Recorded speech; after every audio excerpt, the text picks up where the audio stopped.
qui encore est dans l'opposition, mais qui sont du Fodoy, et les valeurs qu'on pensait trouver dans ce parti-là, on les a vues ailleurs et on va là-bas.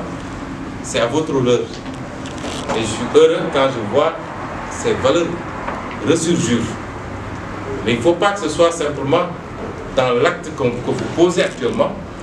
Il faut que ça se traduise dans la manière dont nous faisons la politique.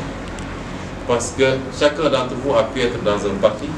Et certes, je considère que c'est souvent les partis classiques qui n'ont pas de discours, qui n'ont pas de vision, qui n'ont pas de projet à présenter aux Sénégalais la plupart du temps, mais qui se disent, essaie d'avoir des milliards.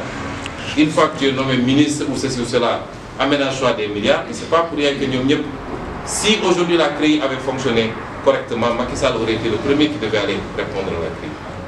Tous nos politiciens classiques auraient dû être devant la CREI. Parmi vous, ceux qui étaient dans des partis, vous ne vous êtes jamais posé la question, mais notre leader là, d'où est-ce qu'il tire tout cet argent qu'il amène? Il n'y a aucun parti au monde, dans le monde en tout cas sérieux, vous ne verrez jamais un parti où le chef de parti est là avec des mallettes d'argent, c'est lui qui sort, c'est lui qui finance, c'est lui qui paye les sièges, etc. Ah bon? Barack Obama ne l'a pas fait avec son parti, il ne l'a même pas. Clinton ne l'a pas fait, Macron ne l'a pas fait, etc. Pourquoi ici on le fait et nous on ne se pose pas les questions? Le gars, il était quoi avant? Il était un petit fonctionnaire. Il percevait un salaire de 250 000 ou 200 000. À un moment donné, il est entré en politique, il est nommé ceci, il est nommé cela, etc. Après, il peut venir acheter la Casamance entière, construire des palais, je ne sais pas. On ne se pose pas la question d'où vient l'argent.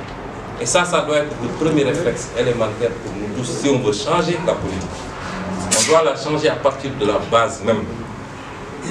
Parce que la manière dont on fait la politique détermine la manière dont on va gouverner une fois qu'on vous a donné le pays.